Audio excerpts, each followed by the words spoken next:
మనకి మాజీ మంత్రి హరీష్ రావు గారు అయితే కీలక ప్రెస్ మీట్ అయితే పెట్టడం జరిగింది.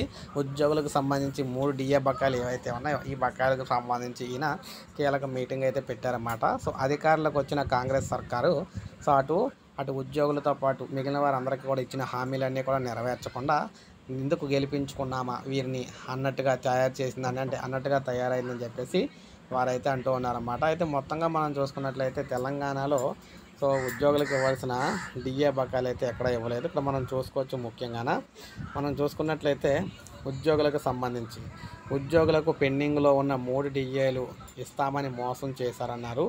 అయితే ముఖ్యంగా ఇలా మోసం చేయడం వల్ల ఏమవుతుందంటే మరొకసారి నమ్మకాన్ని అయితే కోల్పోతారన్నమాట. సో ఏదైతే ఉద్యోగులకు హామీ ఇచ్చారో 3 డిఏలు వెంటనే విడుదల చేస్తామని అవి 3 విడుదల చేయాలని చెప్పేసి వీరైతే కోరుతూ ఉన్నారు. సో ఇది మనకి ఎవరైతే డిఏ బకాయిలు రావాలనుకుంటారో వారందరూ కూడా ఒక లైక్ చేయండి. సబ్స్క్రైబ్ చేసుకోకపోతే మన ఛానల్ సబ్స్క్రైబ్ చేసుకొని ఫాలో అవుతానండి. ఇలాగే మీకు లేటెస్ట్ అప్డేట్స్ అందిస్తూ ఉంటాను నేను.